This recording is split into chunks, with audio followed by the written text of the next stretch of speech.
पाकिस्तान के साबिक test spinner, Pakistan के लिए वनडे, टेस्ट और T20 बैनुल-अक़वामी सतह पर खेलने वाले बाएं हाथ के स्पिन बॉलर, इकबाल के शहर सियालकोट से ताल्लुक़ रखने वाले अब्दुल रहमान साहब लाहौर स्टूडियो से हमें ज्वाइन कर रहे हैं। आपको खुशामदीद कहेंगे। अब्दुल रहमान साहब, सीधा आपको गुफ्तगू में शामिल कर लेते हैं। चीफ सेलेक्टर मोहम्मद वसीम, जो थोड़ी देर पहले हम उनका एक क्लिप दिखा रहे थे, कह रहे थे कि मिडल ऑर्डर की जगह मिडल ऑर्डर, ओपनर की जगह ओपनर, आप क्या कहेंगे?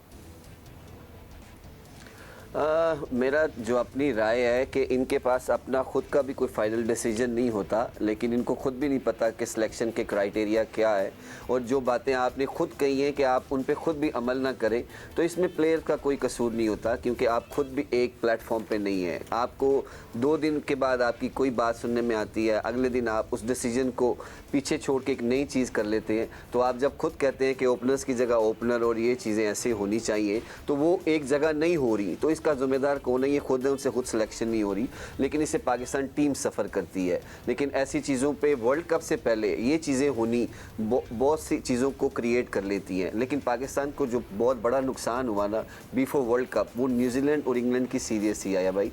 अगर ये चीज़ें होती तो मेरे ख्याल में ये वर्ल्ड कप में और बहुत सारे प्लेयर्स की तब्दीलियाँ भी हो सकती थी, क्योंकि वो बहुत टफ सीरीज थी। दोनों टीमें वर्ल्ड क्लास टीमें थी, उनको खेलने के लिए बहुत सारी हमारी परफॉर्मेंसेस सामने आनी थी।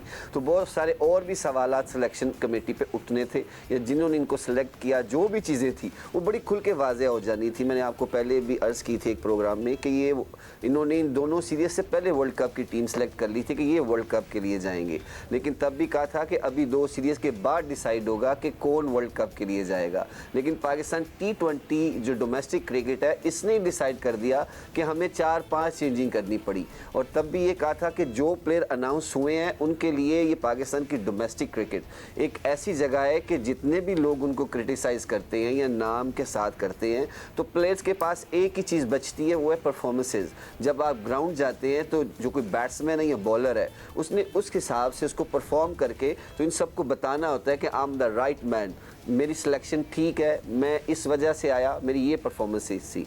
लेकिन अनफॉर्चुनेटली उनसे परफॉर्मेंस नहीं हुई, तो उनको आगे बहुत सारा चांस मिल सकता है। दे आर यंगस्टर, तो उनको दोबारा टीम में भी आ सकते हैं, उनके पास बहुत सारी अभी क्रिकेट बाकी है। तो let's see, hope for the best. अगर ऐसी चीज़ें बिफोर वर्ल्ड कप क्रिटिसाइज चीज़ें होंगी तो इससे टीम के ऊपर बहुत बुरा प्रेशर पड़ता है। तो अब्दुल रहमान साहब, एक बुनियादी सवाल आपसे मैं ये करना चाहूँगा। पाकिस्तान के लिए आप वर्ल्ड कप खेले, पाकिस्तान के लिए आप T20 वर्ल्ड कप खेले, ये जो टीम में तब्दीलियाँ हुई हैं, इस हवाले से लोग तो आवाज़ बुलंद कर रहे थे। जो इब्तदाई तौर पर टीम की सिलेक्शन हुई उस पर तहफ़्फ़ुज़ात मौजूद थे। अब जो टीम में तब्दीलियाँ हुई हैं, आपके बहुत ही बेहतरीन दोस्त शुएब मलिक साहब भी टीम का हिस्सा बन गए हैं, टीम में साबिक कप्तान सरफराज अहमद भी आ गए हैं, फ़खर जमान भी आ गए हैं। कोई रह गया है या आपके ख़्याल में ये बेहतरीन टीम है? रह तो कोई नहीं गए दिए या भाई, ये सीनियर प्लेयर है। काफ़ी दफ़ा इस बात पे बात भी हुई है कि जब ऐसा बहुत बड़ा इवेंट आता है तो आप एकदम से नए लड़के को पिक नहीं कर सकते। अगर उनकी डोमेस्टिक में आउटस्टैंडिंग परफॉर्मेंसेस हैं, then you pick them from there. तो अगर आपकी उनकी परफॉर्मेंसेस लेस हैं, लेकिन आपके पास सीनियर्स प्लेयर PSL में, उसके अलावा डोमेस्टिक में कोई भी लीग खेलते हैं या पाकिस्तान की तरह से परफॉर्मेंसेस करते हैं, तो वर्ल्ड कप के लिए सीनियर्स प्लेयर बहुत ज़रूरी है टीम के साथ। अगर आपके 8 प्लेयर यंगस्टर खेलते हैं तो उनके साथ 2 प्लेयर्स ऐसे अराउंडिंग होने चाहिए कि जो उनको अंदर भी सिखा सके। कोई मुश्किल वक्त आता है, लेकिन यंग कप्तान होगा तो वो बाहर थोड़ी देखेगा, या उसके को मशवरे के लिए अंदर नहीं आ सकते।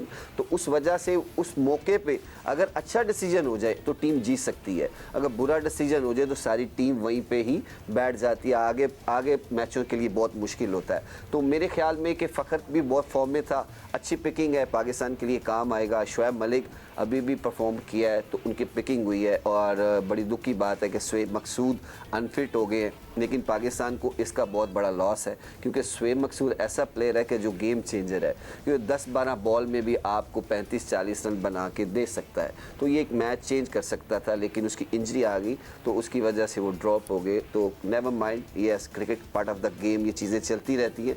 लेकिन मेरे पॉइंट ऑफ व्यू से कि सीनियर्स का होना इस वर्ल्ड कप में, अगर कोई सीरीज़ हो तो उसमें यंगस्टर को आप भेज सकते हैं, तो वर्ल्ड कप में सीनियर्स का आना पाकिस्तान के लिए बहुत बेहतर साबित होगा इंशाल्लाह।